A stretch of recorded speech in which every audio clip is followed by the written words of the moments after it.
Peter Lynch a été un des meilleurs investisseurs de l'histoire. Entre 1977 et 1990, il a fait une rentabilité de 30% par an sur son fonds d'investissement. Et Peter Lynch est considéré comme un des meilleurs investisseurs de l'histoire. Aujourd'hui, je vais partager avec vous quelques astuces qui vont vous aider à investir et faire un meilleur management de vos investissements. Si vous êtes ici pour la première fois, bienvenue, je m'appelle Michael Ravaneda, je suis ingénieur, analyste financier, mon accent vient du Brésil et dans cette chaîne on parle d'investissement de long terme. Si ça vous intéresse, n'oubliez pas de liker la vidéo déjà et aussi vous inscrire à la chaîne. La première astuce de Peter Lynch, c'est que la baisse de marché, c'est toujours une belle opportunité pour acheter des sociétés exceptionnelles. Comme je vais vous montrer dans les graphiques maintenant, vous pouvez voir des baisses de 30% de marché avec la crise qu'on a eue avec la pandémie. Ensuite, entre 2021 et 2022, on a une baisse de marché de plus de 15% à cause des spéculations. Et donc, c'est justement dans ces cas que j'ai acheté par exemple Louis Vuitton et Kering. Les baisses sont toujours de belles opportunités pour accumuler des sociétés avec des bons fondamentaux et solides. Donc, oubliez toujours les courts termes. L'investisseur doit toujours penser à long terme pour devenir partenaire de belles sociétés. Dans l'image, vous pouvez remarquer que Louis Vuitton, Microsoft, Apple, Air Liquide, même avec une crise mondiale dans cette période des 5 ans qu'on analyse, Louis Vuitton a fait plus de 200% de rentabilité, Microsoft plus de 300%, Apple plus de presque 400% et Air Liquide plus de 50%. Donc, si vous êtes diversifié, si vous investissez sur de belles sociétés, sur la période de long terme, vous allez être gagnant dans la bourse. Donc, c'est risqué de ne pas investir parce que l'inflation va bouffer toute votre rentabilité, tout votre pouvoir d'achat. Mais si vous investissez avec des critères de diversification, avec une bonne prise de risque, vous serez gagnant. C'est pour ça que les crises, ce sont des belles opportunités. La deuxième astuce de Peter Lynch, c'est qu'il est prévoir les marchés sur les courts termes, sur une période de moins de 2 ans, c'est presque impossible. Il y a plein de variables qui vont toucher les marchés, comme les taux d'intérêt, les guerres, les conflits entre les pays, des nouvelles lois qui vont sortir dans les marchés. Tout ça, c'est très compliqué de prévoir et donc le seul choix que l'investisseur a, c'est de rester avec des bonnes sociétés sur les longs termes. Normalement, toutes les choses qui se passent dans la période de moins de 3 mois, ce sont que des spéculations. Pourquoi? Les sociétés, en fait, elles vont sortir, vont en fait publier des résultats financiers à chaque trimestre. Donc, tout ce qui se passe avant des 3 mois, c'est que dès les spéculations, on peut juger les résultats d'une société une fois que les données sont disponibles pour tout le monde. La troisième astuce de Peter Lynch, c'est que pour réussir dans la bourse, vous n'avez pas besoin d'avoir raison tous les temps. Ça veut dire que si vous avez un portefeuille avec 10, 15 sociétés, c'est normal d'avoir 2 ou 3 sociétés ou même 5 sociétés qui vont pas bien. La forte rentabilité des sociétés gagnantes vont faire la rentabilité positive du portefeuille. On peut choisir des sociétés solides avec un bon management dans les portefeuilles, mais on ne peut pas s'assurer qu'en fait les sociétés vont continuer à augmenter les chiffres d'affaires, que le management va toujours prendre des bonnes décisions. Donc les critères financiers qu'on va choisir sont la base pour avoir un portefeuille solide. Mais on n'est pas les PDG de la société et on n'est pas les employés de la société.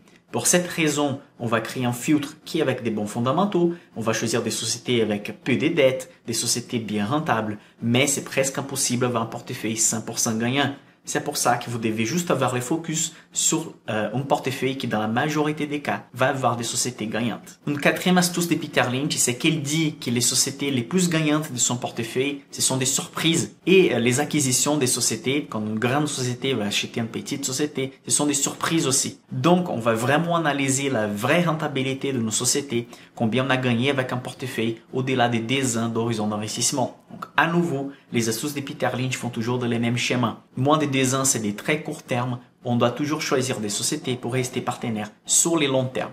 La cinquième astuce de Peter Lynch, c'est que les sociétés que tous les marchés jettent un œil dessus, qui ont sous-performé les marchés pendant longtemps, ce sont des sociétés qui difficilement vont continuer à progresser ou avoir des résultats exceptionnels. Par exemple, on a Orange, on a Total, des sociétés que les gens en France vont acheter toujours avec un biais des dividendes pour recevoir de la rente passive. C'est que c'est OK, mais si vous pensez toujours acheter ces sociétés pour avoir des grandes croissances, des vraies rentabilités dans les portefeuilles, c'est déjà perdu. Une société comme Total, pour qu'elle puisse se multiplier par 5 ou 4 dans les portefeuilles, ça va être très compliqué. La société, elle pèse déjà des centaines de milliards d'euros. Donc, à continuer à multiplier ces résultats, ça va être très difficile. La sixième astuce, c'est il faut pas acheter des sociétés avec des résultats médiocres simplement parce que les ratios de valorisation sont pas élevés. Donc, des ratios comme on a déjà étudié dans la chaîne, comme les PR, les PSR, qui c'est la capitalisation de la société divisée par les chiffres d'affaires, tout ça vous pouvez télécharger et apprendre comment calculer, comment analyser dans la description de la vidéo. On ne doit pas acheter une société simplement parce qu'elle a baissé. On doit toujours trouver des fondamentaux arrière. Et ça va de rencontre à la 7e astuce de Peter Lynch aussi. Une société qui va avoir une croissance sans raison, sans des fondamentaux arrière, sans augmentation des chiffres d'affaires ou des résultats nets. Ce sont des sociétés qui un jour vont avoir cette croissance limitée ou vont avoir de la baisse. Comme c'était le cas des concurrents de Tesla au début de cette course pour les voitures électriques,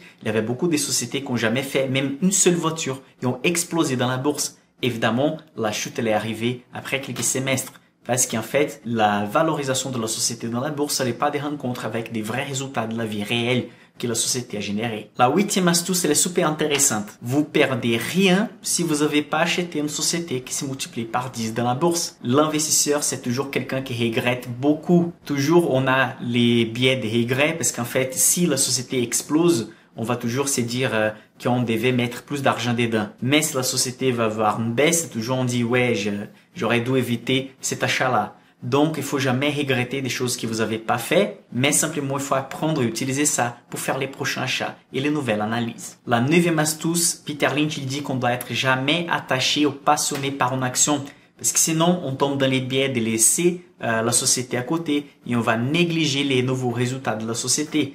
Donc, il faut penser que l'argent n'a pas d'étiquette. Peu importe si on va gagner de l'argent avec la société A ou la société B. On doit toujours garder un œil sur les fondamentaux des sociétés. Et c'est exactement les fondamentaux des sociétés américaines que je vais regarder pendant l'analyse de 14 jours, un défi que je vais faire sur YouTube. Et si vous voulez déjà regarder mon analyse du marché américain, vous pouvez télécharger l'ebook Dollar Master. Dans cet ebook de plus de 50 pages, j'explique pourquoi, comment et sur quoi investir sur les marchés américains. Je vais investir 10 000 $ de ma poche en direct sur YouTube et vous pouvez télécharger et avoir contact avec la liste de sociétés achetées dans la description de cette vidéo. Donc n'oubliez pas, à 20h du 8 mars au 21 mars sur YouTube. Et la 10e astuce de Peter Lynch, une des astuces les plus importantes, c'est qu'on va jamais devenir un bon investisseur, un investisseur gagnant, si on va simplement commencer à vendre les sociétés gagnantes et on va renforcer les sociétés perdantes.